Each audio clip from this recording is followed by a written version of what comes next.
Give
me a 1 minute here, Paul.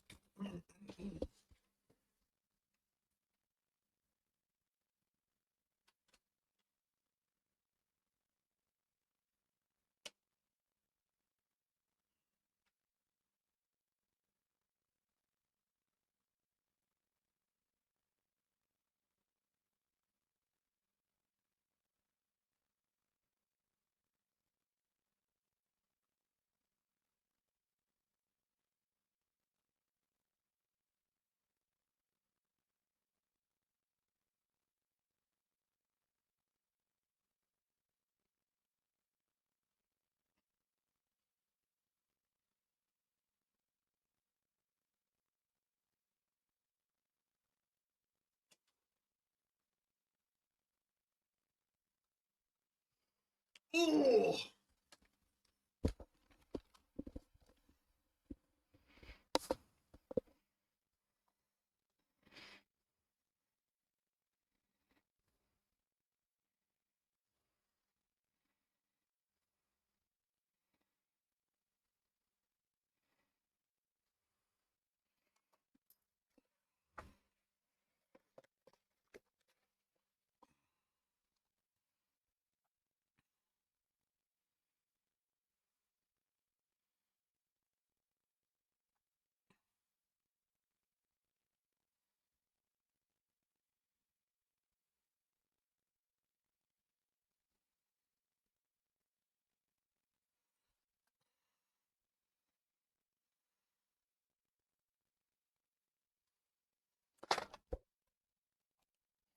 Well, well, well.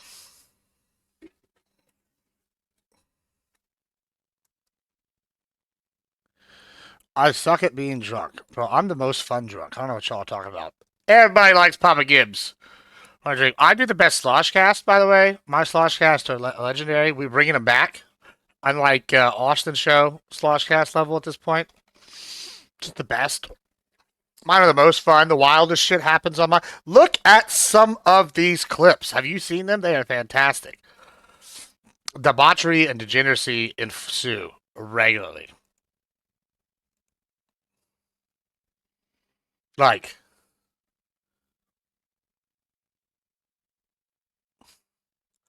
like this one, bro. That might be. How do I go full screen? I'll just do this.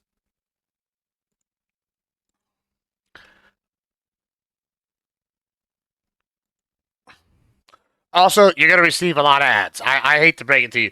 They're really pushing for people to push Twitch Turbo, which like is great for streamers because we get like 40 cents an hour per person. So say you watch like 8 hours of content in like a month, that's more than what we would get from a sub. So they're definitely pushing that. And I'm gonna be honest with you, I get like 80% of my revenue from ads because I just don't get very many subs, right? I also don't do a lot of things that are probably going to incentivize subbing. Like, I'm not going to be like, yeah, I'll take my shirt off for $20 generally. Now, maybe if I'm wasted. But, yeah, so like, I get most of my revenue from ads. I know people bitch about it. But, sorry. I don't do that. I do this for like fun, but I also do it for, to make a little cash here and there. We're just waiting on Mida here. No, I'm here. Oh, perfect. He's here. He's ready to go. All right, guys, we're bringing back our one-on-one series where we talk about current events and issues and all sorts of exciting things. We're here with Mida today because we sent her here and he said he wanted to talk about Iran, and I asked if we could expand to a little bit overall foreign policy because I think Iran is tied intimately into that as a whole. Why don't you go ahead and introduce yourself and tell everybody who you are, what you're doing, all that good jazz. Yeah, my name is Mida. And when it comes to streaming content creation, I don't exist. I mod for a lot of people on Twitch politics, and I like to talk about politics in general, whether people are on the left, right, center. It doesn't matter to me. I'm usually open to talking about things that I generally am interested in or have any form of discussion or debate about. I just make the rounds on Twitch. So if you know who I am, you know who I am. If you don't, you don't. But I look forward to getting to know people today, and hopefully everything goes well. Fantastic, fantastic. And why don't you go ahead and start us off with what your take is on Iran and what we should do about it. Well, I mean, it's a little nuanced, but sure, go ahead. I mean, we're not in a rush. I'll tell you that. Go ahead. Yeah. My sort of takeaway is it seems like there are a lot of historical precedents that are set by Iran in which they are sponsoring either state terrorism or they have state-sponsored terrorism domestically within their country through exporting arms, mercenaries, etc., to people in places like Hamas, Hezbollah, and multiple other like de facto governments or organizations that operate well outside of what you would consider the just means for like something like a military occupation, etc. And as a result of that, there have been multiple things that have happened in regards to actions taken by the United States against Iran, some of which I agree with, some of which I disagree with, as well as some things that Iran has done that obviously I will openly state today that I disagree with. Okay, what is your take on like the Middle East as a whole, like foreign policy wise? Do you think that we should be like pursuing more um friendly relationship with Iran, or do you think we should be more adversarial? I like you could expand that and include like the little full axis, which I guess is like BRICS. I mean, the new alliance seems to be North Korea, Russia, China, and I think it was Iran. I mean, it seems like they're still working with Iran. What do you think about this as a whole? Do you believe they're adversarial powers? Do you believe we can work with people like them? Should we keep teaming up with Saudi? Should we keep teaming up with like Israel? What are your thoughts? Uh, that's a tough one because there are a lot of problems with Iran backing mercenary groups that are making it very hard strategically for the United States to protect and maintain its trade routes, specifically in regards to things like the Iranian government acknowledging the Houthis as a legitimate de facto government and making the notion to be acknowledged by the United Nations as such, despite security concerns being made all throughout the Red Sea and even the Gulf of Aden. So it really comes down to, do I believe that the United States is willing to participate in some form of negotiations or some form of diplomacy rather than militaristic intervention to try to make relations better with Iran? I don't necessarily know if that's true under the current administration, but I'm hopeful that current administrations and administrations going forward within the United States are going to be open to trying to expand diplomatic relations and trying to resolve issues with conflict and tension in the Middle East. All right. Yeah, I mean, I've definitely taken a much more adversarial position, I think, against Iran. I think they're, part of this access that's like inherently lying against us, right?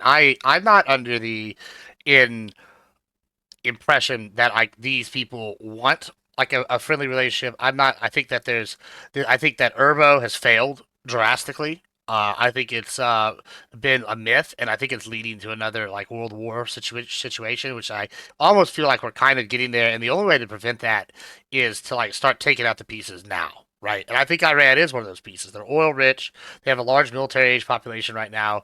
Um, they've got some pretty good tech with drones, etc. They're diametrically opposed to our two biggest allies in the region, which is Israel and Saudi Arabia. They're part of this. I guess I'll use the old Bush term, the axis of evil. In my opinion, I think that's a apt term. I think these are the evil empire in our situation. Unless you would consider us the evil empire.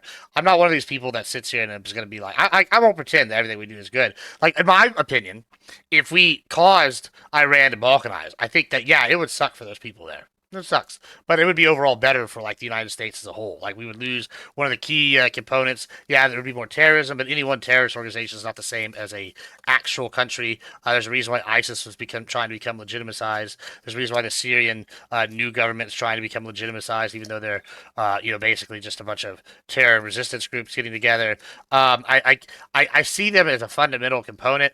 Like Venezuela is basically taking themselves out of this scenario with them falling, and they were trying to take over part of that oil well role with them in that group. India is moving away from them now because due to the Pakistan's kind of inclusion with Russia and China. I see that they are the like kind of this is the kind of great enemy, and we're gonna have to do something about these countries eventually. Looks like Russia's about to get involved in another war with Azerbaijan. So yeah, I don't see any benefits to like being Iran's friend. Do you oppose that take? Are you different like of a different opinion? It seems like there's Um, some difference in opinion there.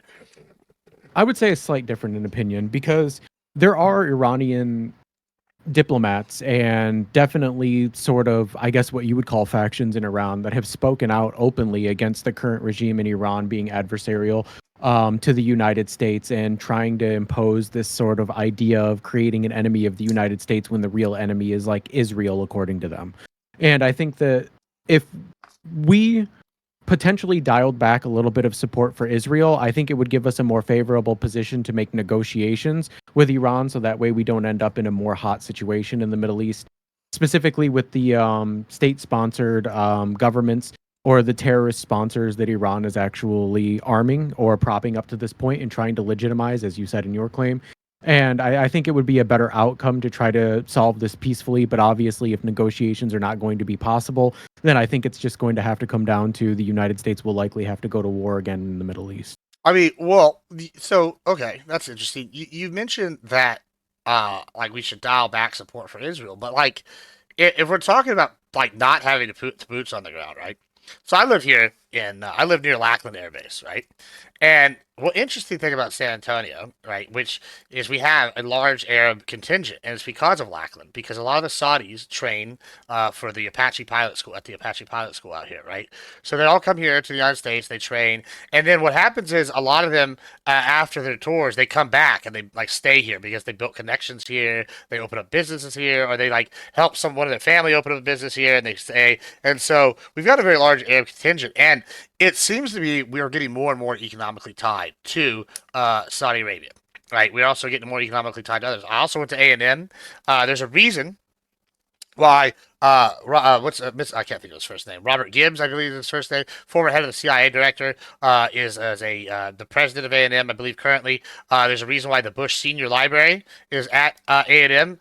He also was the guess what director of CIA intelligence. And then we have this interesting relationship where up until last year, A&M had a actual sister school where you could go and get the Aggie ring and be an exchange student and basically go over there and get the equivalent. And we only have one other school like that, it's in Galveston, and we had it based in Qatar. And so what that tells me is that we've been building we're building these spy ties, these diplomatic ties, and Qatar is basically what's interesting about them is they're basically our go-between for us and all these little proxy groups, and they're the ones that usually end up talking to the Iranian proxy groups for us, right? And a lot of these times, like Hamas, they dealt with Hamas for us. I think the Hamas's main government in exile might be in Qatar. It's either there or whatever the one is next to it, the UAE. But they're all like right in the same area, right? And so when I'm looking at this, you're saying we're going to get involved potentially in another situation with the group. I would say the other is true. If we keep funding Israel more so, and we really back them heavier. Israel's been doing all their dirty work for us. They're about to annex the Druze areas in Syria. It looks like they're put down Hamas for us. And despite what people want to say it being a genocide, I don't know very many genocides where they like do a double door knock with bombs before they blow it up and like let people try to escape. I think they've done it as humanely as possible, but arguably we can argue that. It doesn't really matter to me. But, I see them winning the battles. They took out all of Iran's air defenses. Then we flew in there and dropped the big boy bombs, right? Saudi Arabia has invaded Yemen, right? Several times in the past. Their boots are on the ground. They haven't done as well as they'd hoped. But we basically went in there and dropped more bombs than World War II on Yemen recently, just basically decimated the Houthis, right? And it's like, if we have these proxy nations that are willing to fight these wars for us and be funded by us, one, we're going to benefit economically. Two, we're not going to have to put boots on the ground. So why wouldn't we want to keep building up our allies, or when they're going to go do it? It seems like relations are warming between Israel and Saudi Arabia, despite some of the stuff happening with the Palestinians. I just don't see the outcome of us like backing these people more equating. Oh, we have to get involved. It's almost like the opposite. I think is true. If we back them more, then we can let them handle our dirty work for us. Wouldn't you say like that's a possibility here? Yeah, I think it's a possibility. I just think that it causes some level of problems. Like a great example of one of the problems that is caused specifically between the Israel-Palestine situation is when Israel switched the green zone from being in Rafah to Khan Yunis. The Egyptians closed down. Well, they increased the price to cross per head. I think from $2,500 to $4,100 per head for people to cross between the Gaza and Egyptian border for fleeing refugees. And Why? then Why did they do that? subsequently, I don't necessarily know why they did that. I'm going to be honest. I think it's all speculation because Egypt isn't going to admit that they did it for a specific reason, I don't think. But then they subsequently actually closed down the border between Rafah, saying that they actually didn't want to keep it open because it was too unsafe due to Rafah now being a combat zone and the green zone being switched over to Khan Yunis, which is on the coast a Yeah, couple but kilometers away. I think that's I got to disagree with you on this one. I think we know why Egypt did that. Like I think I mean, look at the Well, I last. mean, I would like a proposition if you Yeah, have look, one. yeah, yeah. Well, I mean, look at the last two major countries that accepted millions of Palestinians. What happened to them? Well, Jordan, they attempted assassination on the monarchy, and then they started a civil war or a minor rebellion that Jordan had to put down. And Egypt, they did the same thing. Like they didn't try to assassinate the monarchy, but they did. They had direct ties to several military groups that were trying to like overthrow the Egyptian government, which is already in, I would say, it's somewhat of a precarious state after their most recent takeover, right? So I like I when you're sitting here going, well, we can't really figure out why. We all know why. No one wants Palestinians. They want to start wars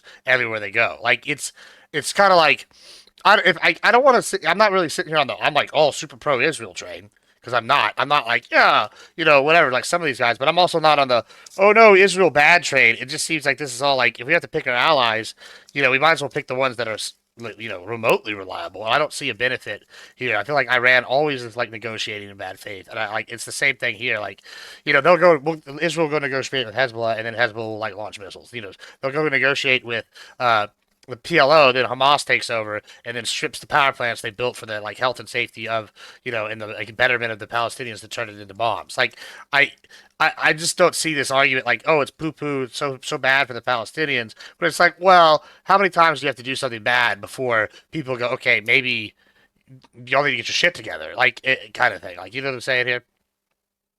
Yeah, no, I definitely understand what you're saying, but like to expand a little bit upon what I was previously saying is that like it seems like the Gazans, even what are left over that are not part of the Hamas rebellion, etc., are going to be stuck within that specific area, and there's probably going to be a significant aftermath that like happens as a result of that. Now, if the Israelis' goal is to get rid of Hamas and to try to stabilize the region to some extent, I don't necessarily know if the correct actions are being taken to going about that. But even in like recent events, there are significant, and I have reason to believe this because this is backed by both Israel and Palestinians and Hamas, is that the ceasefire agreement was actually broken by Israel first. And this is what I'm saying. I think that when we talk about how negotiations are going down, undoubtedly these actors that are acting on behalf of Iran, like Hamas, Hezbollah, etc., and even in some cases, I would argue, like Egypt has argued, or I would argue that Egypt has participated in some level of bad faith negotiations with the United States, because Egypt doesn't have a duty to take in the people who are refugees of the area, specifically within Gaza or the West Bank. However, it seems right now there is no real plan as to how to go about moving forward after the conflict generally ends. And this is where I start to run into problems because destabilization usually is what happens as a result of this. Yeah, but these stabilizations are net good for the United States. Would you disagree?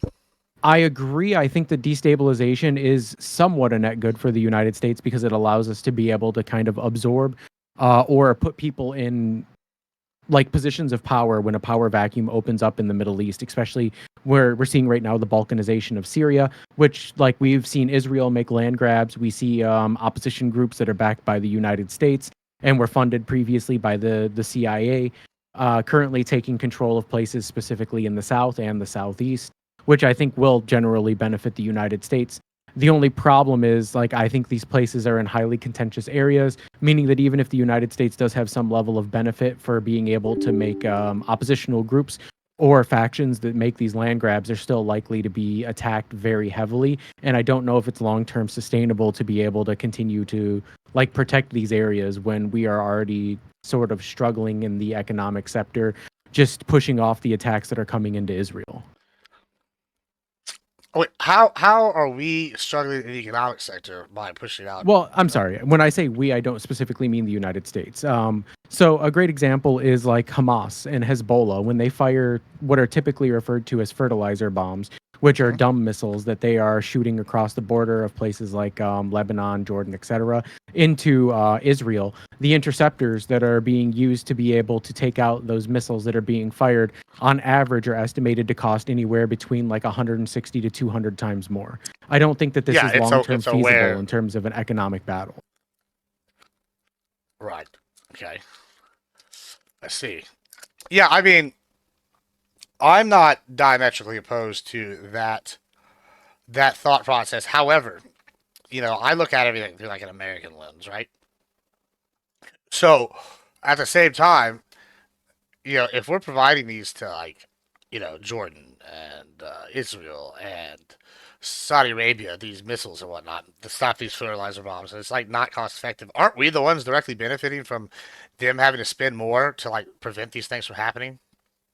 No, I agree. I think that the arms sales that the United States does to Israel is beneficial to our economy. I just don't think that the Israeli economy is long term sustainable, and being able to continue to buy these for mass attacks like what are being thrown at them in some circumstances. And I think that that's the problem. Even if we are benefiting directly from the arms sales to Israel, the long term total benefits are going to start weaning because it's just not strategic, or well, it's not economically or strategically viable to continue to use this level of defense in which we are seeing necessary for the Israeli state. And that's why I think that This some level of piece and diplomatic reporting. relations are probably going to need to be in order, that come through negotiations, probably through Qatar or through Egypt, or even Iran in some circumstances, to be able to reduce that economic strain while we try to figure out a more long term solution. Well, wouldn't the long-term solution be the balkanization of Iran? If Iran becomes balkanized, isn't that immediately going to stop the ability for them to fund and train and give these people the expertise? Like Hezbollah apparently is like a non-factor now. Apparently,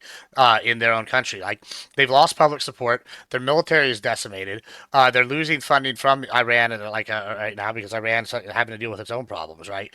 And they're right now they're getting voted out of their offices, right? And so it's the first for the first time in oh shit, I think maybe my lifetime almost, that Hezbollah is on the like the outskirts, on the run, basically in their own country, right? It seems to me like Israel's won the war of attrition. They've decimated Hamas, who I'm sure they could come back and make fertilizer bombs. I'm sure Hezbollah still has enough people trained, but Syrian regime's fallen. They basically don't have a threat at all. They've already took out the main weapons in Syria. In fact, they still strike facilities they think might fall into hands that would hurt them. They're defending the Druze. Now it looks like they might even expand into more Syrian areas. And then, they could, in theory, have a good relationship with the Kurds. I'm sure the Turkey will put that down. But I see, like, if Iran falls, you lose this backer, this like boogeyman. That's the one that's funding these countries, right? These little not these countries, these little groups that are doing the economic damage. So in the short term, yeah, we benefit from selling them this. In the long term, if they do balkanize, then that's even better. I mean, well, I guess best case scenario is maybe they became, a Western, you know, style democracy. That's not going to happen though, because I don't know, for whatever reason they seem to need a strongman in all these Middle East countries. But I just don't. I just don't foresee how we can use the argument that it's not long term feasible when the direction it looks like Israel and Saudi Arabia and I guess us by de facto are winning the long term battle right now. I mean, it's possible right now because I mean, this is something I don't really like talking about that much because I don't like giving airspace to conspiracy theories, etc. But Sure. like in the last election in the United States, we did see two candidates with Kamala Harris and Donald Trump who were the front runners for their respective parties.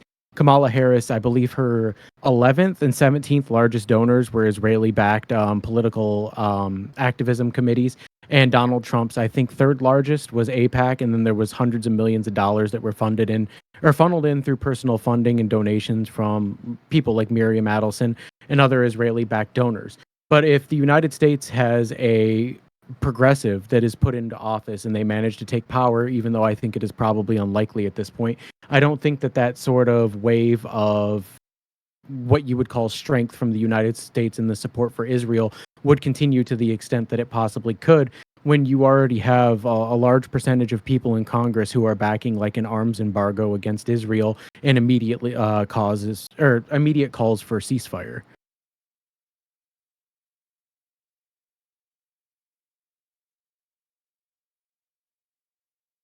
You're muted. I don't know. I'm just thank you. Sorry. I just I don't know. I see like this is the problem, right? Is that I'm not really gonna buy any conspiracy theory either. We don't have to dive into this too much, but like Yeah, no, that's I fair. I don't I definitely am not of the opinion. I think there's lots of factions, in the U.S., right? Like, and I had this argument the other day with a person IRL, and I know this is a little bit off topic, but it'll get back to topic, I promise. I had this debate with this girl the other night because one of our mutual friends decided they were going to remove me from everything because I was a maggot. and didn't really tell me. She like sent me a bunch of propaganda, and it was just like blatant propaganda. And you can even tell it's propaganda if you actually watch the video. They're not even talking about the stuff they did, right? So she believed me, and I messaged my friend, and she goes, "Oh, well, you're a MAGA guy," and I go, "I'm not a MAGA guy though. Like, I come in here, I bitch about Trump shit all the time." She's like, "Yeah, but you voted for him." I'm like, "I know Democrats that voted for Trump. That doesn't make them MAGA, right? Like, just because you voted for somebody doesn't necessarily mean that. I think there's many more factions than I think the average person understands. I think the average person like is maybe not necessarily like a uninformed voter, but they're not as like versed in like all the nuance, right? So when people tell me, "Oh, APAC has this control," or the Jews, someone start playing my flute spit, have like all this power, I gotta say I am very hesitant to like believe that, right? I don't because I think that like okay, I'll just do within America, right? Let's look at the Republican Party. I don't know which way you lean off the top of my head, right? But like I identify as a Republican, right? And so we got MAGA. They're probably the ascendant. MAGA is ascendant right now. They got the most people in. But then you have like your old school neocons, right? And then you have a lot of those guys fled to Florida and Texas.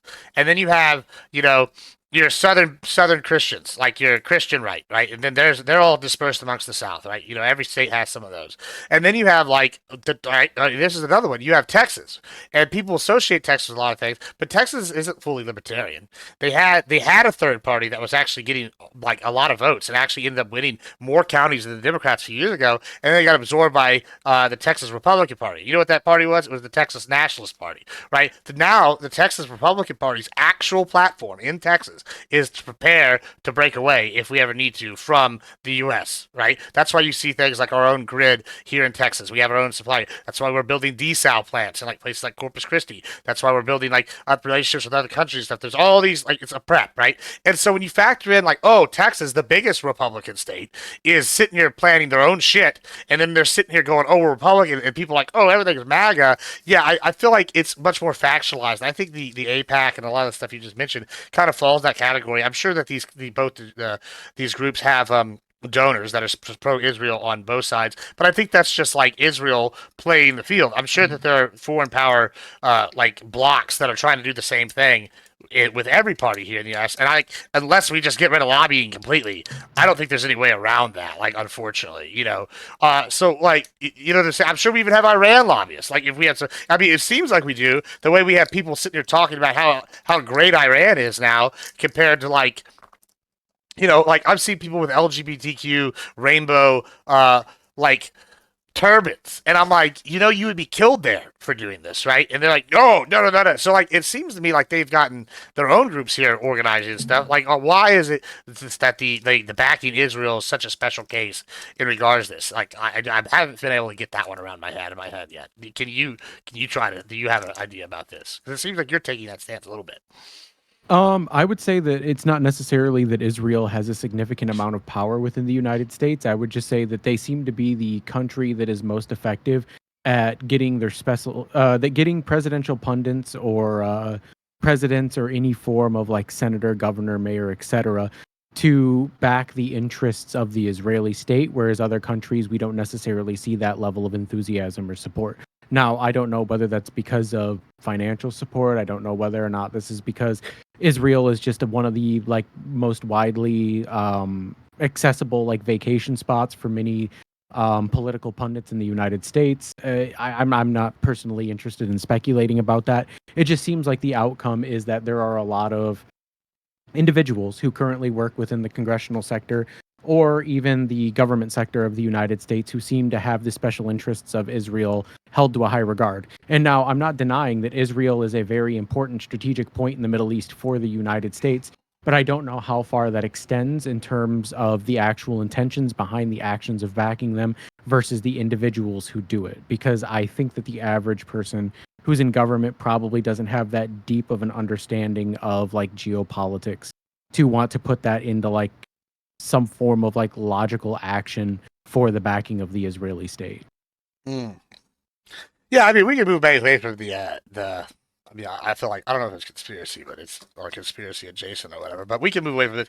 I um, I just did not sold that like on maybe some of that, but I mean, maybe I don't necessarily have like disagree with what you said right there, but yeah, like I said, let's move back a bit over to what I'm saying. I just see this as the representative of basically a World War One-esque situation, and like I don't know what our Franz Ferdinand's gonna be, but it seems like these giant alliances that we formed are slowly starting to be invoked, right? Like, and then we're seeing like for example, the country that's getting the most out of all this right now is North Korea, right? North Korea is now out of a famine. North Korea has now gotten rid of all their old duds of shells, and they're now building new ones, producing them. And they're the problems they were having in the early parts of the war with like North Korean munitions are all of it solved. They've lost like 6,000 troops, but the troops they've had there are now training, whatever, and they're beginning to getting work better. We're finding out that North Korean troops are like actually good at being like good as soldiers, right? They're getting real world on the ground boots experience. They're getting closer connections with Moscow. They have now negotiating power with China. Like they had their little boat snafu recently, but they are building more and more things like to kind of like build up their power in the region, and I think they would be a definite problem. And they could be even a bigger problem. Like so, they're benefiting from all this. Okay, we see Iran has sent up their experts to build the drone factories up there in uh, you know. Russia, right, in the fight with the Ukrainian war. Right now, we saw the Syrians that left with Assad. They moved into Russia, right? And Russia has had problems now without having Syria. But guess who also had observers that were working with the Syrians? Well, North Korea. Like I see that in some respects, Iran has been been there and been helping, but it's like we've empowered North Korea more. China is more powerful than they've ever been.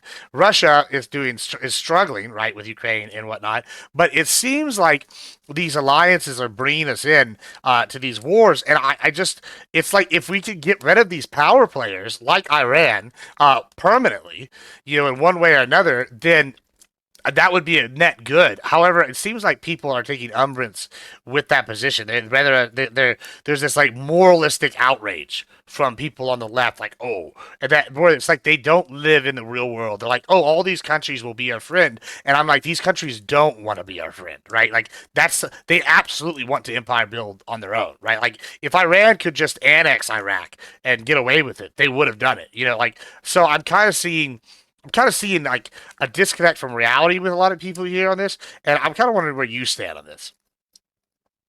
Yeah, I tend to agree with some of what you said. Like, specifically the stuff regarding North Korea. This is something I talked about when North Korea began making a lot of the weapons for Russia. They began making the uniforms for the Russian troops that were going to war in Ukraine. They began expanding some of their infrastructure for training for Russian troops, etc. But I think Russia is actually the larger power player here. I don't actually think it's Iran because Russia Well, is yeah, I becoming. agree with that. Right, Iran is not bigger than Russia, the bigger power player. I was saying I think that North Korea is benefiting the most from everything that's happening worldwide. But go ahead. I'm sorry. Possibly. Um, because I, when we look at the adversarial positions of the United States and Russia, it seems like there's a lot more interconnected pieces, so to speak, rather than the United States and Iran. Like, Iran certainly does back terror groups. They have a long history of backing terror groups. A great example is like the Houthis, right? They started backing the Houthis.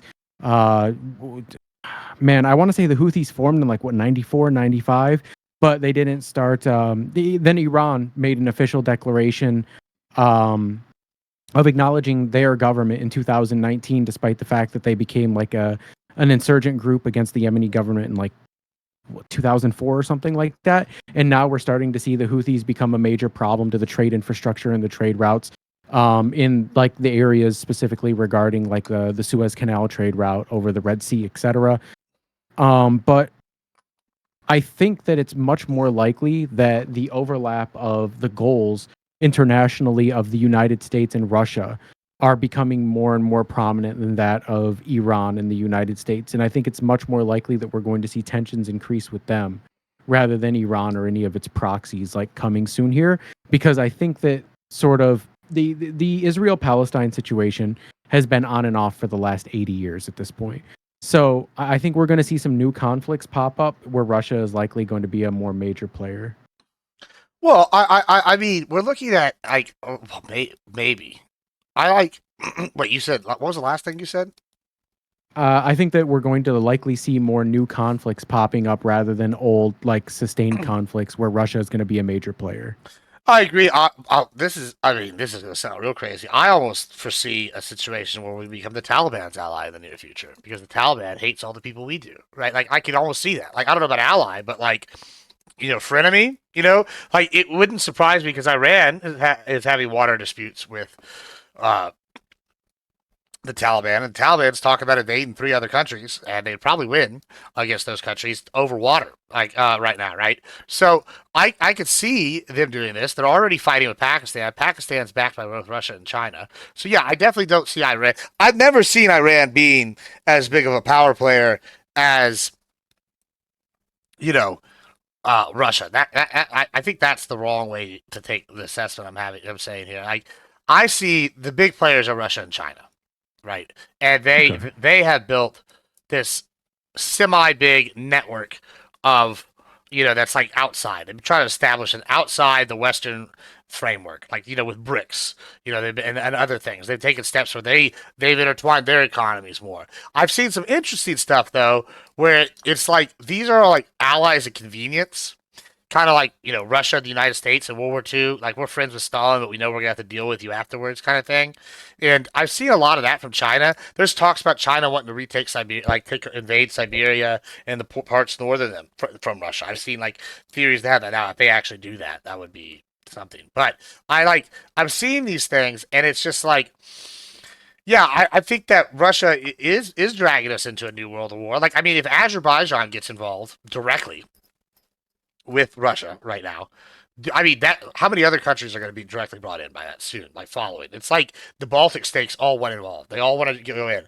And these are small countries that, like, I think Russia, like, not going to do it. But I mean, what's their ally that's right next to Russia?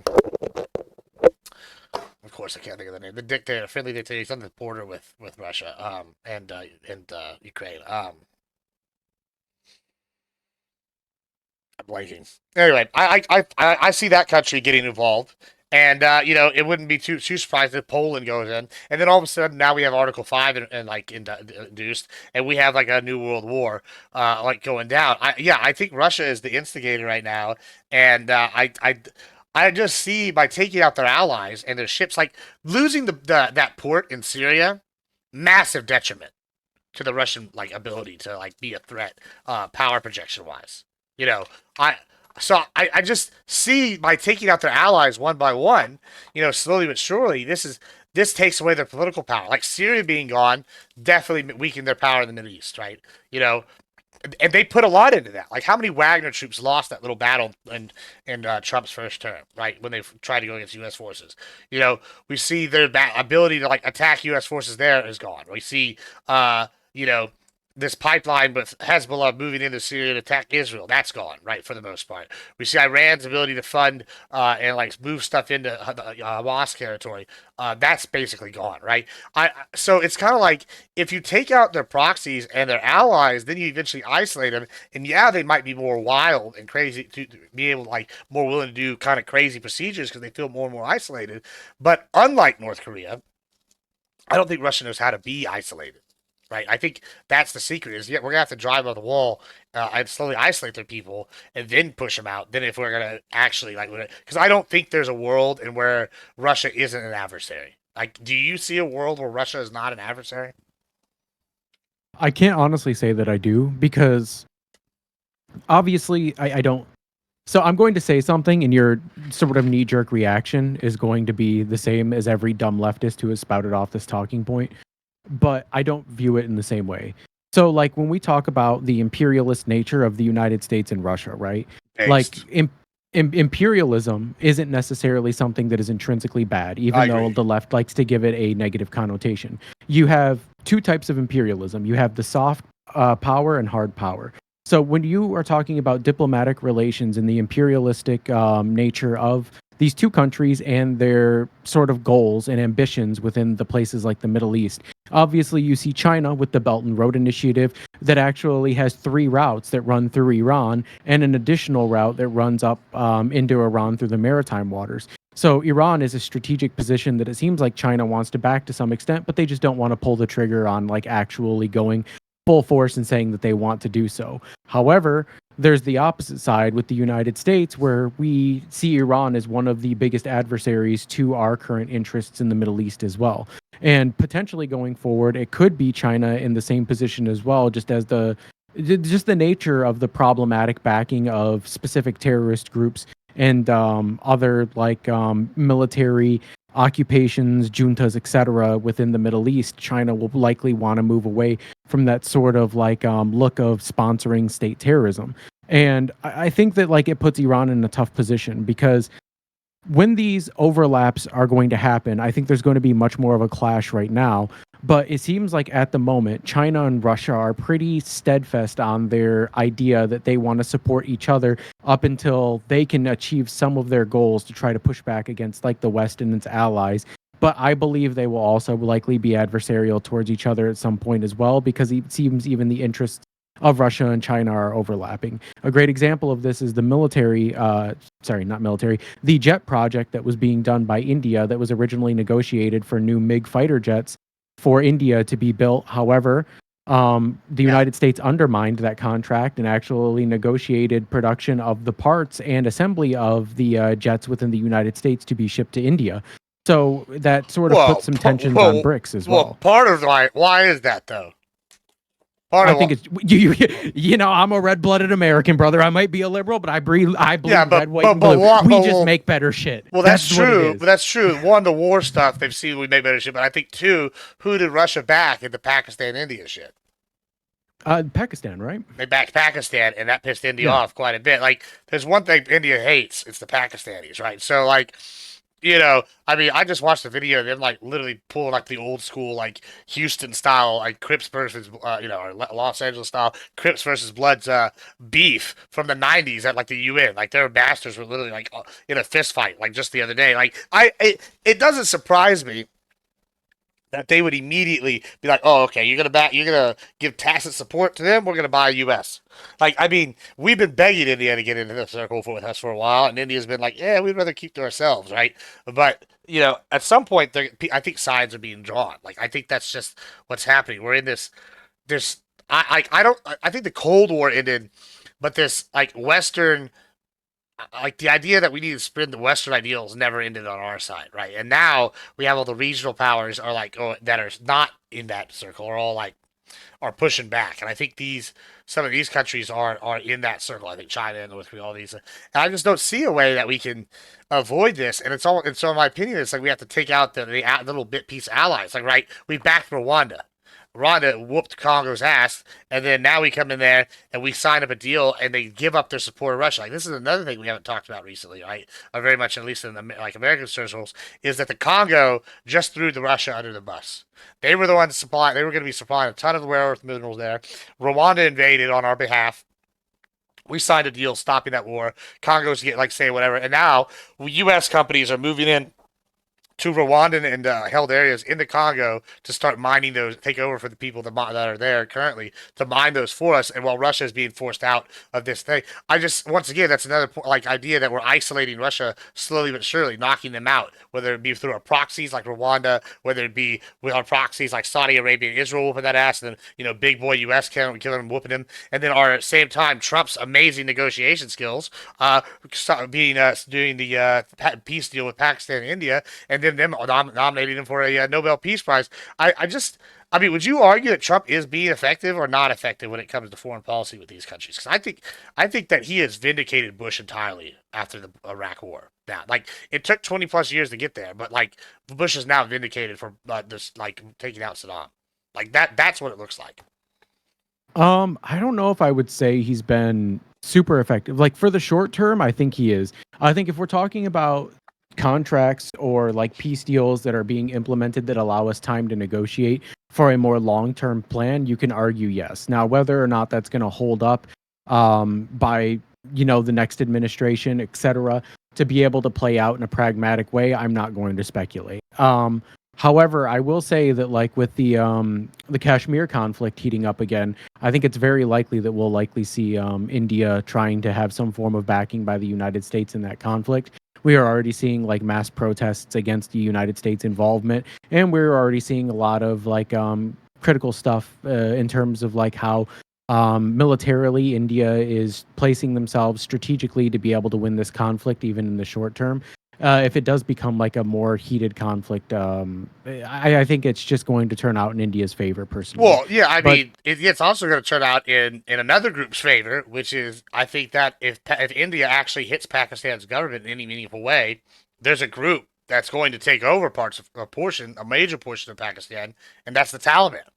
They already like own something like a fifth of the country, right? With their proxy, right? So like it's kind of like you take out. It's like who do you want to be in charge in Pakistan, right? Like, I think people don't realize how dangerous the India Pakistan situation is because you have a regional power this is the same thing with the Taliban. This is why I keep coming back to the Taliban. Is they've done something that only Vietnam has ever done, which is they bled the American public of like the will to fight the war. We weren't losing, but like it would have taken us a century to like conquer the country, right, and like actually westernize them. But since we didn't do it, they have all that. Now they have all this Western tech. They have an extremely experienced military base with that's good at fighting without tech, right? They basically mitigated that. They have a friendly topography, right, in the region with the cave networks and et cetera, that leads to their strengths. And they have popular support in both in Pakistan, and they're actively at war with Pakistan, right? Their proxy is, and then the Taliban be like, well, it's not us, and we're not the Afghani Taliban doing it; it's the Pakistani Taliban, right? When we all know they're working for them, right? Same way that Iran's doing it, and it's like if India acts in their best interest, which would probably be to take out the current Pakistani government, you're suddenly going to have the Russian-backed, China-backed Pakistan government fall or be severely damaged. Then you're gonna have an independent actor, and I would say Taliban's about as independent as you can get. They hate the fucking Russians. They don't particularly like the Chinese. They definitely hate us, and they're not friends with any of the countries around them. I mean, why won't they move in? And it's kind of like, well, who are we really empowering over here? I think the Taliban's a much scarier animal than ISIS ever was because they know how to run a government, and I think that we're not really looking at that. And I don't know. I feel I can see it as like a situation where we end up being like frenemies where we're with the Taliban, which is crazy as it sounds. So we just fought a 20-year war with them. And I think that this goes once again to how isolated Russia feels and how China is like, we have to act now or we're not going to be able to act. And I feel like that's why part of the reason why they're pushing the South China Sea issue so hard. Would you disagree with some of these assessments? Not necessarily. I actually agree pretty heavily with you on the Pakistan assessment and the Taliban because I said this a couple of years ago. I said that I believed that the United States was going to try to get some level of intervention into Pakistan if something ever heats up or if it gets destabilized, because there was actually a report done in regards to like modern slavery throughout the entire world. And Pakistan was reported as being an 85 out of 100 on the slavery index, meaning that it is as about as close to slavery as you can get in the modern day within that country. And I think that the United States on some level does want to export cheap labor so that way we can simultaneously increase the amount of imports that we have and also try to allow these other countries some level of like industry to be able to support themselves even to a lesser extent, like what we had done with Vietnam after the war. And I think that it's possible that the United States wants to invest some level of infrastructure into the Pakistani government because it is protected on its eastern border by India, who are coming around to the idea that they should be more friendly with the United States, both militarily and diplomatically. And simultaneously, we both generate some level of benefit out of it, specifically within like the revenue that would be generated from the low value cost of labor there, as well as like the imports that we would be getting from this new country that we don't necessarily have strong diplomatic ties with at the moment. And this is something that I sort of wanted to look more into, but it's very hard to find information about. What do you think about? I posted a couple articles there. What do you think about Russia after not supporting Iran basically at all, and China not doing it? That Russia is now doing oceanic exercises. When I say oceanic, they're now doing naval exercises with the Iranian government in the Caspian Sea as of like yesterday to like show their support and solidarity and their willingness to support. Do you think this is a meaningful gesture in any way, or is it just all show? It's tough to tell because I mean, what can they realistically do in the Caspian Sea? Let's say that Iran or Russia wanted to deploy any level of like naval combat. We shown throughout the Ukrainian war that all of the attempts that Russia made in the Black Sea in terms of like naval combat were generally considered to be failures. It usually resulted in heavy losses, tons of money being lost, etc. In the Caspian Sea, I don't see it being much different unless they plan to make some form of meaningful like push on Azerbaijan, which I'm not saying is out of the question given the current state of like Russia like wanting to invade everybody and their mother. And with Iran Do you as think like Iran backing would them, assist them in invading Azerbaijan? Or do you think they're it's even tough to say. capable of it? It's tough to say, man. I'm gonna be honest. Like with the Ukraine war, I think that like they might spread themselves a little thin if they actually tried to expand into Azerbaijan as well. And in addition to backing like the other governments that they are currently selling weapons to, they might spread themselves a little too thin, which I wouldn't put it past Russia, like in terms of like militarily or like strategically to try to like gain more allies, even if it means potentially giving up their military goals in places like Ukraine. But it's really I feel like it's a coin flip. I could be persuaded either way on it. How much do you think Azerbaijan coming in on the side of Ukraine would change things currently with that? Just out of curiosity. I wish I could answer this Yeah, in a I don't meaningful really way. know. I really do. I'm like just kind of like diving into it. I don't like the fact that it seems interesting to me, right? It that and to me because mainly I bring this up because it seems to me like Azerbaijan is deciding that they want to be the aggressor on this issue, right? Like they are like nah, like not like, and I don't mean that in the way of like, oh, you know, they're the aggressor overall. It's more of like they seem to be like taking a proactive stance against what they perceive as potential Russian like aggression, right? Like they see them invading the Ukraine, and it's like, oh, we got to do something now, or they're going to be here at our door next, right? And so I don't necessarily disagree with that take, but it seems like it's a much more aggressive stance, and like the idea that they actually can add any meaningful weight to Ukraine's defense is it like with like without making this a much greater thing and draw it in the rest of the Baltic states. And even if they draw in the rest of the Baltic states, I it's just like this slow trickle that I think is the really concerning thing with this, because it's like this is how you get like a big war, right? The first you get like little smaller states like siding in on like one bigger state like Ukraine, and then the bigger states that are allied with those states eventually are forced in. And I like that's the biggest concern, and that's why I was almost happy with what Trump did with Iran. It's because we came in and dropped a big dick real hard, and then nobody wants to get involved further, right? Like, because like, oh, the United States is not fucking around. I mean, do you disagree with that assessment? Yes and no. Are you referring specifically to the bombings of Natanz, Fordo, and the other enriching facility as like the United States coming in and just like dick swinging? Yeah, Okay. because we nobody's got the deep bunker buster bombs and gravity bombs like we do. So yeah, what is the other one? Isfahan. That's it. So when it comes to like the bombing of like Fordo, Natanz, and Isfahan, I don't necessarily like the idea of how the United States did it and like the justification that they give.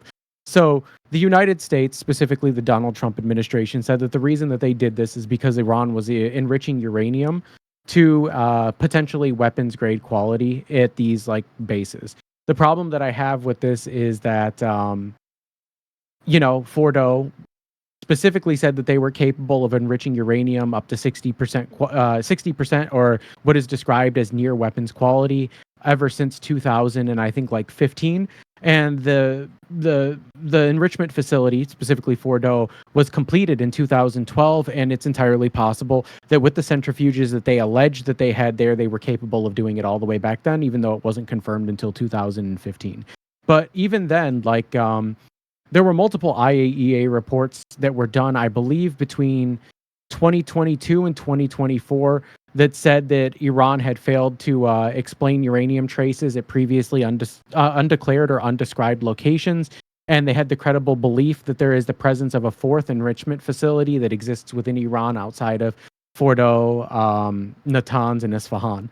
And I think that the problem with that is like when Iran has expressed their limited cooperation with both the board of inspections of the IAEA, as well as like the former JCPOA laws that were obviously overturned in hindsight. There seems to be an idea that the United States made some form of large dent in Iran's capability of being able to make nuclear weapons at these uranium enrichment facilities. And I don't know if I necessarily believe this because Iran imports a large percent, I believe as much as 67% of their uranium from Russia, in which they could take to enrichment facilities and they could probably enrich and have in a nuclear bomb within 2 weeks if they really like tried. And this is like proposing that they don't do it domestically because the IAEA even stated that they have reason to believe that outside of the three major facilities that we bombed, that there is likely a fourth facility where enrichment is actually happening. So I like while I don't necessarily agree that there probably needs to be some form of pressure on Iran, I don't know if this is the proper way to go about it. Interesting. Yeah, okay, my headset's doing weird things. Oh, sorry about that. Yeah, I don't know. I like the idea. Yeah, Russia will just send them the uranium to replace their losses, though. They made that claim like what last week, and I just kind of laughed at it. Like okay, y'all gonna send the uranium to Iran to make up for what they've lost. Yeah, like we're not gonna bomb the ever living shit out of that when that happens. Like, you know, I I think this is kind of what I've been telling a lot of these Russian apologists is like it's clear that like people have argued that all these other countries are catching up in tech and catching up in military prowess, and I think with Russia, who's arguably like number 2 or 3 for a while now, military wise, come like as a foe, comes in and is just struggling this hard against what's like basically used to be a client state of theirs. I not sold on this idea of these other countries. In fact, I would say it shows that we're just miles and miles ahead, right? Like we have what's the biggest problem in Ukraine right now? Drones, right? We have a microwave weapon now that they just tested for funsies that can take out all of their drones, even the hardwired ones, like at like 50 at a time. So they can send, we can put a bunch of these out here and just like easy peasy. We already are putting them on ships. Like the idea that they they just are able to keep up is laughable. China might be able to. They have the like industrial capabilities to do it, right? And I mean, they also have the ability to be like, oh well, like we'll just throw men at the problem until the bodies stack high enough that you lose. Like they have that as well. I think that's a concern we should be worried about because whatever. And then when I brought up North Korea benefiting the most earlier, I think this ties into the same argument. North Korea has been at like net like at let's just like at 1% of their overall potential for decade. I mean, not really. I don't know the exact percentage, but like just for the sake of analogy, they've been like low tier, barely surviving, and putting all their black market money. They're like the biggest black market in the world. All their money into fucking their military, right? With people with having a famine, and then now they're out of their famine.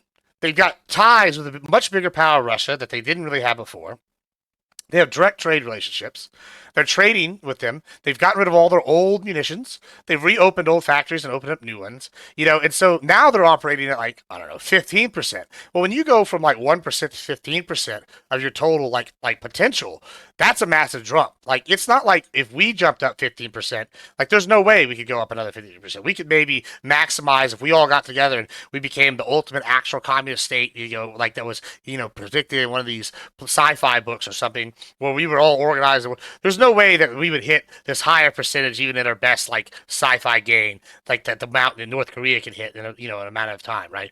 Now there is a cap on North Korea obviously, but the reason I'm bringing them up is because it's just like economies of scale. Like 10% to them is like or 14% of them is like a 140,000 increase in what the production is compared to like 1% here that we gain would be nothing. So when I'm sitting here saying they benefit the most, that's kind of what I'm saying. And I keep looking at these countries, and it's just I think the Ukrainian war has proven that they're not a near peer. That's why we're seeing stuff like Ukraine, who's massively outmanned, running robot like teams basically in some areas, and able to like kill at high ratios and slow the Russians down so heavily. Even though I do think they're losing, it's just I don't know. I think that this has exposed things. that people didn't understand, like worldwide wise. But it also at the same time is like gotten people to be closer bedfellows, and I think that's a real concern. I don't see this global like idea, like the globalist idea that a lot of people on the left. I think we need to return to like a Pax Americana, like more aggressive American imperialism. I almost want to go back to like a Manifest Destiny style, as opposed to what they're doing currently. And I just see this. I see this as like these adversarial powers are just never going to be satisfied in at with being regional status people. Do you think that they'll be satisfied as regional powers? Um, it depends, right? Because obviously, I do think that China is like a major player, but I don't think that China is. I think that China has this sort of brand image that they've been trying to build up over the past couple decades, where they are trying to make their sort of substantiation on the global scale as being an economic powerhouse, not a military powerhouse. So I personally think that the Belt and Road Initiative with China is its attempt at undermining the American like imperialist state, and I think that like they have the cooperation of places like Russia to be able to do this. And I think that it is going to be somewhat effective in the coming years. However, I would now I don't necessarily disagree with the idea of American imperialism throughout the Middle East and places like Africa. I think I would just disagree on the motives or the sort of means that we are achieving it. While I agree with you, I think we need more American imperialism. I think it needs to be done through the diplomatic system. I think it needs to be the soft arm of the imperialism. And I specifically think that we need to overhaul the way the IMF loan system works, so that way we can provide some better, we can provide lower interest rates than China, and we can provide better overall like trade contracts and infrastructure contracts than what China can provide. And as a result of this, I think it'll undermine Chinese influence both in the Middle East and in Africa when people are forced to go back to our loan system, which was previously the best available for a lot of international like infrastructure programs. The problem that I sort of have is that we can't undermine it to the extent where we are no longer making profits, and obviously renegotiating contracts for natural resources like what China is doing is something that isn't really in the best interest of the United States right now, because we can just set up trade agreements otherwise. So I think it's going to come down to how we go forward with that sort of approach. And like I think it's going to be a problem specifically for I think it's going to be a problem for the United States in the short term and the long term if we don't approach it in the correct way. Because I think that the difference between the implementation of foreign policy within the United States is largely based on who currently controls power. I think Republicans are better at strong arming their ways into deals, while Democrats are generally better at making long term commitments. The problem is the overlap in who they want to work with doesn't seem to be consistent. And I think that that's where the problem sort of lies with the United States imperialism within these areas. Mm, interesting. All right, this is off subject, but we'll come back to the subject. Okay, I just want to ask because Okay. you brought this up.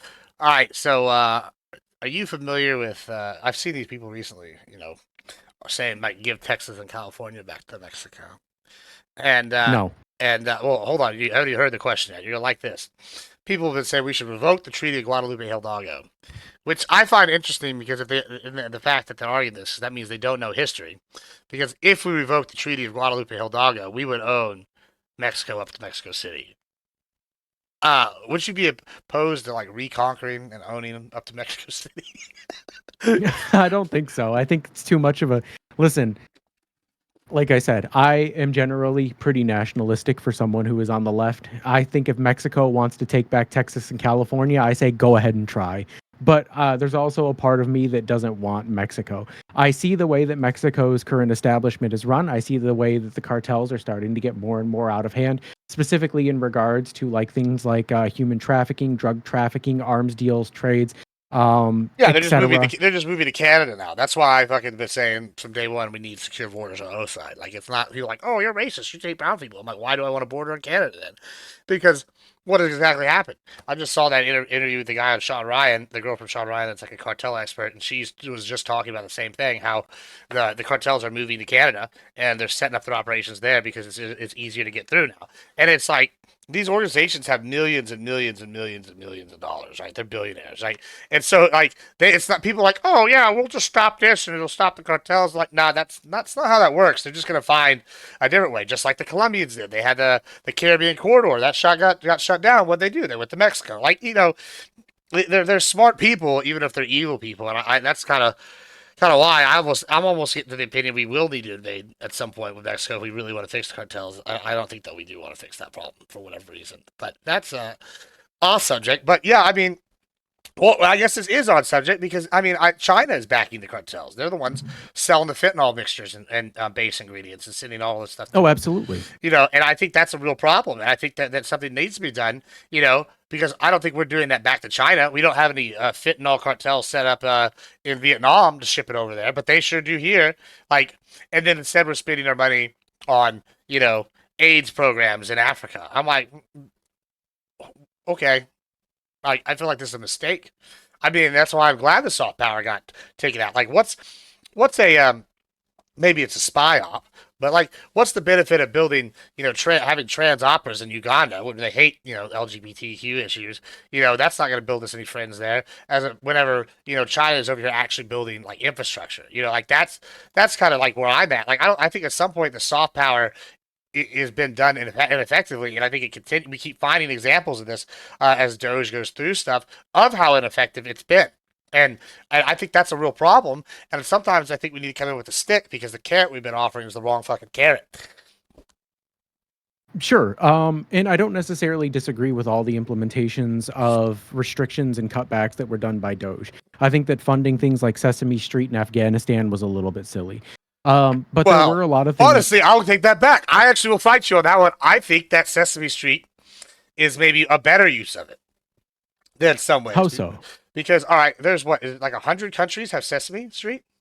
I think, Hmm. and right, and so like one of the first multiverses in the world, and this is a little nerd out for real quick, is Sesame Street. They have characters from these oftentimes show up on Sesame Street, right? Like Cousin Big Bird from Syria and all these different things. Come on, and what that does is kind of what Iraq was doing when they were friends with us under Saddam, right? You have America, you go to like Iraq under Saddam, during Baghdad, right? You go to Baghdad and you'd go out, you would see them selling American stuff. You'd see them selling like Under Siege. You'd see them selling American books. You'd see them selling the things. So what it does is it introduces American commercialism into these countries. And yeah, it is a little more socially left than, say, I would like from a public TV show. However, at the same time, it's going in and teaching American values to their youth, right? And it's something relatively cheap to do. It's a puppet set, and you pay some actors to do some voices, right? And they're over there doing it in these countries. That, I think, is much more effective in the long term.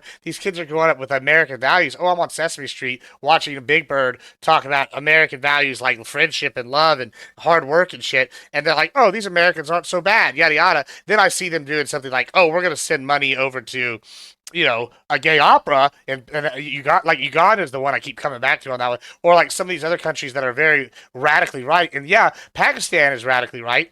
All these other countries are radically right. However, Sesame is like teaching like low level like Western influence as opposed to like we're gonna do some extreme bullshit that these people are immediately gonna hate. In fact, it's gonna build more enemies here. Like we've all seen the meme of the guy in that's in Uganda where it's like he's like you are gay. Why are you Yeah. gay? Like, Why we've are all you seen that's running? yeah. Why are you running? This is the pasta, and then he pulls out like fruit and says, "These are the implementation." All that shit. We've seen this, right? This is like a common thing. That's gonna make more enemies when they go, "Oh, the U.S. is funding these things," as opposed to like Sesame Street, which I think is like a subtle influence on the youth. I think that's a much more effective use in a long term way. Possibly. So I would just say that when I think about like the soft arm of imperialism and the things that I advocate for, right? Like typically, what I would say like we should put the money towards if we are going to expand these things is like, obviously I talked earlier about overhauling the IMF loan system to make it more accessible for people who are like trying to compete with Chinese loan systems, which have much lower interest rates and often have lower rates of renegotiation, to be able to compete with China, so that way we don't get outclassed in terms of like profit sharing with China on the global scale. But one thing I would say is like what I would advocate for is when we restructure our loan systems and we're able to start building infrastructure on these places, rather than having something like supporting a Sesame Street show or an American propaganda show, which will be like promoted throughout these areas. Why not just sort of lumping together the American propaganda with the idea of the imperialism and say the overhaul IMF system that I advocate for gives a massive loan to somewhere like Pakistan, let's say. So Pakistan gets a hypothetical massive loan because we undermine the Chinese rates of interest in negotiations that are happening. And as a result, Pakistan decides to build a giant highway that goes through the middle of the country that allows people to get access to work. And we laser etch American flags in every quarter of a mile. So when people drive over this, they know who gave them that highway. I think that's a more pragmatic outcome because they can see the infrastructure that is being built as a result of the United States investment in that region. And when these people go to work, they can say, I have this road thanks to like the United States, in the same way that China does when they etch their serialized logos into the side of metal beams that they build on bridges. I think that this might be a little bit more effective, in my opinion, for appealing not just to the next generation through things like early childhood propaganda, but to the current generation who are going to be using that infrastructure to make their lives better. I mean, I don't think we'll ever build a highway in any of these countries. It's a hypothetical. Well, I'll tell you why. It's because why are highways built? For tanks. That's why you build highways. You build highways for tanks to like move them around logistically. Right? We see that's what we built the U.S. highway system, right? And so, in fact, I'm pretty sure even to this day, most highways have to be rated to like be able to have the weight of a tank on them for like significant portions of it. I don't know if that's true for like when they do the overpass stuff, but yeah, I like know for a fact that that's a major reason. So we would never build a highway in a country like Pakistan because that's going to help them logistically move their military assets around and they're potentially an adversarial power. But yeah, as an example, it's a fine example. Yeah, like I get what you're trying to say there. Yeah, yeah. Well, I can give you an example, right? So, like, Sh- I don't know if you heard about this, but this is something that was considered to be relatively controversial, even for a lot of pro-China supporters in the West. China basically funded a contract with Montenegro, and they wanted to build a large highway there specifically for like routes and travel across certain areas. And when the Chinese said, "Okay, we'll build the highway for you, just tell us where to build it." Well, they went and built it out in the middle of goddamn nowhere. It goes nowhere. It goes from nowhere to nowhere, and it was literally named the highway to nowhere. And that's because this massive, expensive, overly lavish Chinese highway doesn't do actually anything because of the rest of the infrastructure that was actually built around it isn't actually there yet. And this is like something that the United States could potentially capitalize on. I'm not saying we build highways to nowhere. I'm not saying that we build things out in the middle of nowhere, but we can expand existing infrastructure and then we can just slap an American flag on it to remind these people who it is that they're actually going to be getting their help from. Mm. Yeah, I don't know. I mean, I think that China's been more effective with their with their initiatives than we have. Like, but however, yeah, I think that's a good example of why they fail in some regards. I know, and there's a lot of ill will towards people in Africa towards China because they feel like the Belt and Road has was like basically, oh, you said you were going to do stuff and you didn't, and then now it's like all these Chinese businesses are pushing out our businesses, and I've seen a lot of people complain about that. You know, I also think that we should engage more in a more if it's a soft power on the phantoms. I've seen the micro loan system in Africa be extremely effective because you can loan them like $30, and then they'll come back and have an interest rate of like 8% or some crazy thing, and they'll come back and pay you your money plus interest. You know, months later because $30 is like a fortune over there kind of thing. And I think that's a much more effective soft power than what we've been doing a lot of times. I think you're right about how China's failed uh, with a lot of this with the thing. However, it's just even with that, I feel like U.S. aid, for example, was just not getting the job done. Like and I think it's not been getting the job done for a while. I feel like this is part of the reason why people are like thinking that American the American Pax Americana is going away is because these people are finding out that yeah, these are all hollow deals when they make deals with us in China, as opposed to you getting actual any substance. Like when we built fisheries in Nigeria, we spent $220,000 on it. That's not that much of the budget, you know. But whenever those fisheries destroyed, literally a year later by Boko Haram, or taken over. Now we've built fisheries for Boko Haram, and they're getting millions of dollars out of selling fish now. Like, that's the kind of bad soft power that I see us continually doing, and this is why I'm almost like we need to start giving more out the stick, like than the carrot, because I don't see the carrot method working with the way we've been doing it. I don't know why that is that we keep doing these things repeatedly, but that just seems we seem unable to do anything about that. Do you have any thoughts on that? Um, it's tough. There could be multiple reasons and contributing factors that generally go into why an infrastructure project might be a failure. But I would say that the reason is I think the United States, for a long time, tried to implement imperialism as a system in a very, what I would call, immoral way. And I think that when China was able to undermine the moral principle of imperialism that was being implemented by the United States and show that it can be done and implemented in a more moral way, rather than trying to meet China at that system and trying to undermine the rates of interest and the loans that were being established within those countries, the United States tried to use might to some extent. And I think that this is where it kind of started to backfire.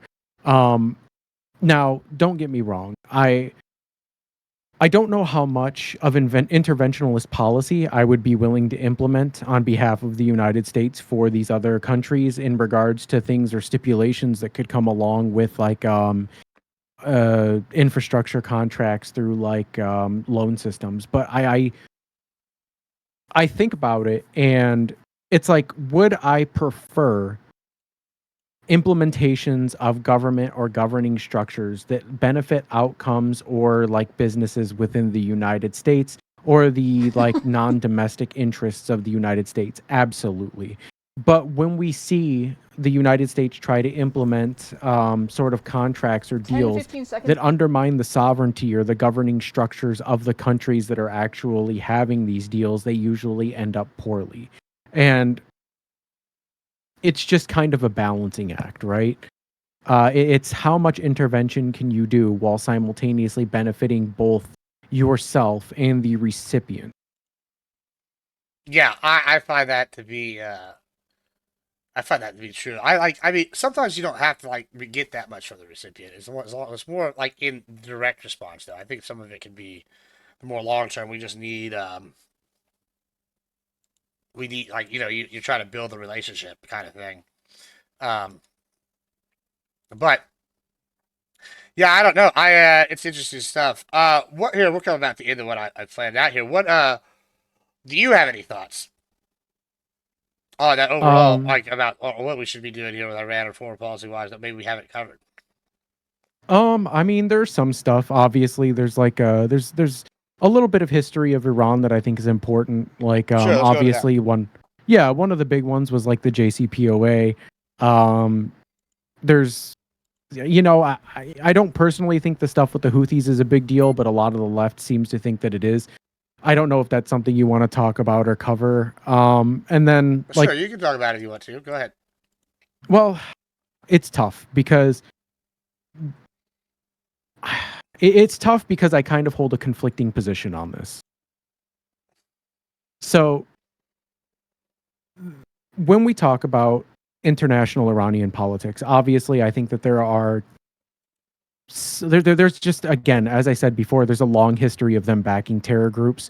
But with the Houthis, it's a bit more complicated, right? Because the United Nations International Security Team and the Charter of International Law do allow specific countries and specific states to acknowledge de facto governments as legitimate within a governing state. And when Iran officially recognized the Houthis in 2019, this could potentially give credence to allowing them to be an official government within Yemen. Now, depending on where the Houthis control, you could argue that they had the right to attack trade ships due to the fact that they could revoke safe passage within that region, since Iran acknowledges them as a de facto government legitimately through the United Nations international law. And I think that if you want to give a charitable interpretation of this, right, there have been two times that the Houthis have attacked one American and one British ship that fall outside of what could even arguably be considered Yemeni maritime waters that were appointed to them by the Treaty of Jeddah.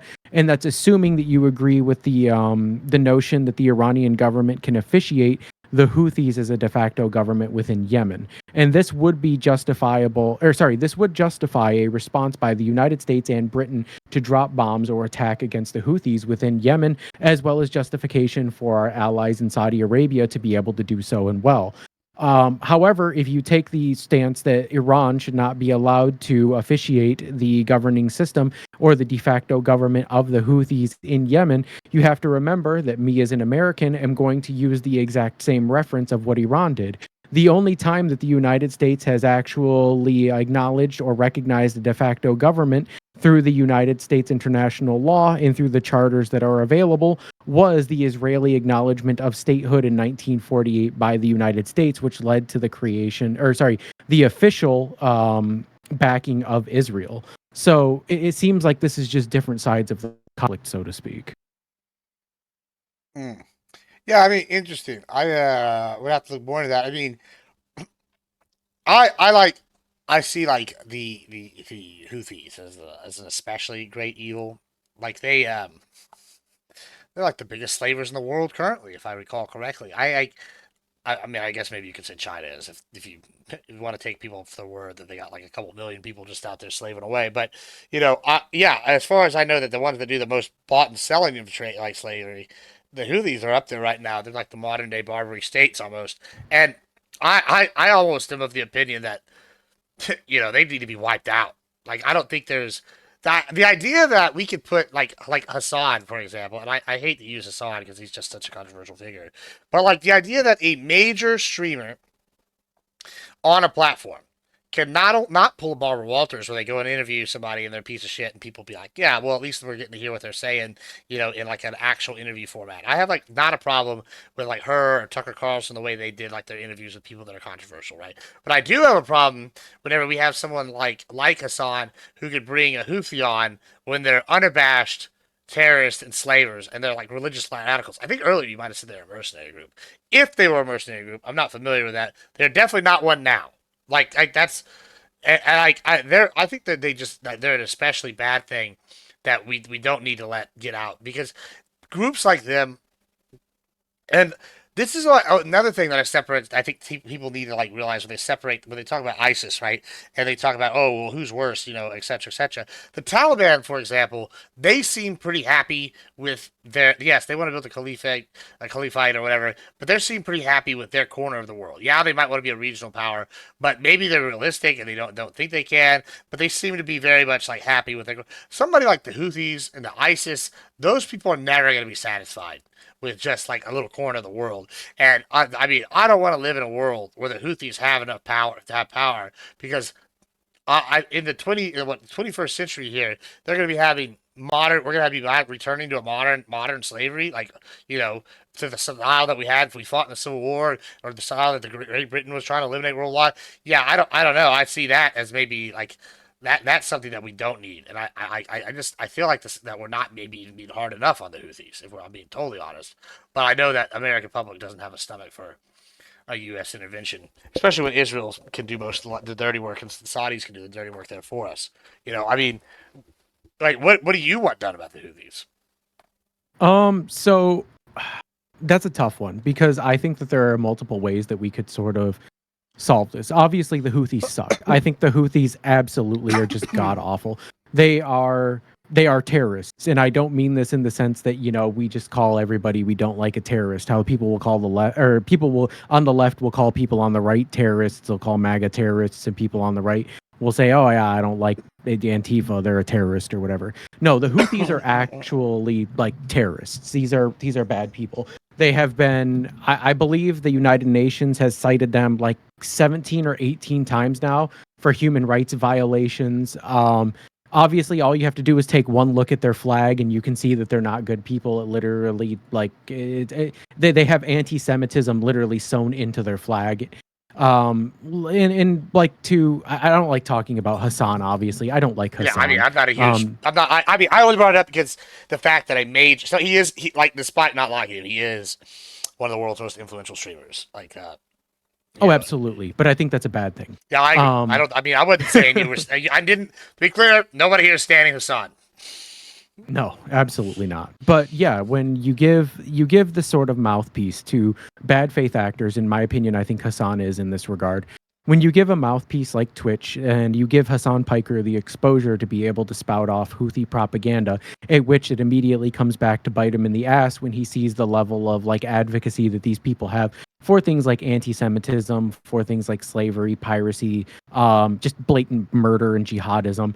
He tried to distance himself. He tried to gaslight his audience, said, I never had the Houthi on. I never called him Houthi Luffy. We never talked about One Piece. He isn't a real like Houthi. We can't confirm that. It's obviously gaslighting and it's pandering. But the Houthis are subject to multiple human rights violations by the United Nations Charter. They are an officiated terrorist group by almost every country in the world outside of Iran. So these are people who are really bad. And granted, I do think that something needs to be done about the Houthis because the Red Sea in its entirety isn't theirs. Obviously, you have other surrounding countries like Somalia, which are a problem with Somalian pirates as well. I don't know what Djibouti is doing about it or Eritrea, but I Well, know that I'll tell you Saudi what, Arabia is. Djibouti is where we have Africa. They're one of the safest countries in Africa. Like, I mean, Well, yeah, that's why we're there. It's because of is all that shit. That's why we're in Djibouti. Yeah, I mean, Djibouti. I think Djibouti is probably doing as much as they can. They gave him basically free reign. Well, Like I think sorry to interject, but I think another reason that we're in Djibouti is because a lot of the attacks that were happening on trade ships were happening between the Gulf of Aden and the Hanish Islands, which is territory potentially that was being patrolled by the Houthis. And I think that it gives us the ability to be able to have some level of intelligence or like understanding of how they patrol those waters to know when it is and isn't most safe to be able to go through for safe passage without being flagged down by the Houthis gunships or being shot from the surrounding cliff sides that oversee that strait.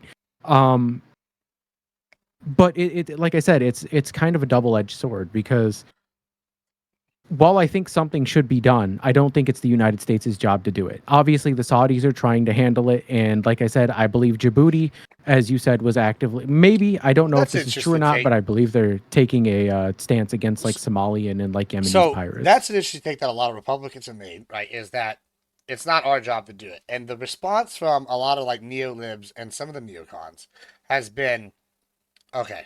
Well, yeah, it's good if we don't do it. However, that means somebody's going to do it. And if part of the reason why we are so strong is because basically, like the Europeans are able to have social welfare programs because why? Because they basically contracted out their military to the U.S. Right? They're like, okay, well, we're going to give up our militaries for y'all, basically. And like, I don't mean that 100%. Some of them still have some militaries, but like to some extent. But like, basically, they've onboarded the cost to us, right? And what would you have to say to the trackers that say, yeah, if we go and let other countries do all the policing, we're giving up our influence over the region. What do you have to people to say to people like that? That's not my take. I'm just throwing that out there to see if it's think here because I've been hit with that topic point a lot, and I don't necessarily agree with it. I also don't necessarily agree with us pulling back as much either. So but what do you think of that talking point where it's saying we're giving up the influence? Um, I think it's a yes and no scenario. I think that we can still play from the sidelines without having to get directly involved. We can have things like arm cells. We can also, if like obviously something that we did with Ukraine was we donated a large percentage of the old and out of stock stuff that was military surplus to Ukraine, such as HMMWVs, etc. To be able to fight back against Russia. I think that there's probably military surplus that we can let go for cheap, or we can make some level of donation to these armed forces that are in our best interest to protect United States interests abroad without necessarily getting directly involved, while simultaneously not necessarily having to give up influence. And this is something that I kind of weigh personally when it comes to my own ideology, because as I said, at the end of the day, I am a nationalist. I believe that the United States should act in its best interest. We should overhaul our infrastructure and make sure that we have more sustainable means of long term economic viability, and we increase our total influence and trade routes second. So once we sort of get things figured out, we have to find that balance of where it is between how can we help ourselves and simultaneously help others and our allies. Because if we commit too much of our resources towards helping exclusively the United States, obviously China and Russia are going to run amok through the Belt and Road Initiative and through soft and hard imperialism all throughout the Middle East, Europe, and Africa. And then by the time the United States gets its gets its own sovereign and domestic needs under control, we're not going to have the necessary power we need to fight back against that in, per se, 100 years. So it's kind of like a balancing act, and I don't know necessarily where I fall, but it's kind of hard to sort of, how would I say this? It's kind of hard to propose it need to be one way when the consequences or ramifications of that actions are not necessarily known. Interesting. All right, any closing thoughts here? We're gonna wrap this up here. We hit about an hour and a half, which I usually don't go for the one on ones. Do you any closing thoughts you want to get out there before we wrap this up here? Yeah, it's been a great talk. I definitely enjoyed being able to come on and pick your brain a little bit. If anybody wants to chat with me, you know where to find me. I'm usually available. I'm currently off work, so if you have any thoughts, comments, concerns about anything I said today, feel free to message me in Gibbs Discord or any other Discord that I'm associated with. And thanks for having me on. Oh yeah, absolutely. There's also Mito here said he's open to do some DCS matchups. So if anybody wants to call him out or like that happen. Also, guys, the DCS isn't dead or dying. Don't worry about that. That's a myth. That's a rumor. The truth is, we're waiting for Pentumble to get back from Germany so I can run the Contender Series and get the regular season title established. We can still do matches in the interim. I highly encourage that because it'll make you much more likely to get into the fed into the tournament brackets by the algo faster. But yeah, that'll be starting up in August. Exciting times. Tonight, rest of the night, guys, I'm going to be rating, and we'll be back in like about 30 minutes or so, and we're going to be doing some games with Skyana and maybe Brutal Bex. It's going to be exciting times. Tomorrow, we're going to be on early, 5:30 p.m. Central, folks. We're going to be doing a in-depth panel with Danny Fortuna, the biggest, he runs the biggest 40K group on Facebook. Massive. He also does a lot of Warhammer lore videos, especially specifically on the importance of lore. We're gonna have Enemy Charlie. She's a token expert on, and WoW expert as well. She's gonna be coming on, and we have Fairy Queen, who's a expert on British and American lit. And I feel like I'm gonna maybe talk more, and we're gonna keep the panel small. I'm gonna use my background with Star Wars and some other fandoms to discuss the importance of lore, when the changes are good, when changes are bad, when they're necessary, and why they work and when they don't, and if they should be done at all. It's gonna be a good time. It's gonna be a little more nerdy than some of the other panels, but I am excited for it. That'll be tomorrow at 5:30, and then Thursday we got some other exciting stuff planned, and it's going down. We're gonna be doing probably Thursday. I think we'll do a panel on either Thursday or Wednesday night. It's going to be on the commodification of water. It was originally inspired because Kinetic Kel wanted to take umbrance with price gouging, which was something that Fabian was advocating for. However, there have been new developments in the modification of water, with Corpus Christi installing a desalinization plant, and new lawsuits between College Station and Bryan and Austin and Georgetown over the use of the aquifer systems in Texas, and private companies pumping all the water from one region to another and them stealing it. It's going to be pretty in-depth and interesting. I don't know if that's going to be tomorrow night or Thursday, but for sure tomorrow 5:30 we'll be there, and Thursday we'll probably be doing that. I believe we'll probably get it done for Thursday. I think we're going to do commodification for water is what I think I'm about to tell them. But it should be good. I'm excited. I just need to make sure their schedules match. That'll be fun stuff. And then Friday we might do Grid Show again. I don't know. But that's what we got coming up. So come back in about 30 minutes to check it out. Check out Mida. He likes to yell at people and debate them. He's always around. For now, guys, let's send y'all on over to Sky since we're going to be hanging out with her in a bit. And if y'all don't come back, y'all have a good rest of your evening. Mind your P's, dot your Q's, cross your W's, and all that good shit. And we'll see y'all soon. All right, that was pretty good, Papa. Thanks for doing that with me. It was fun.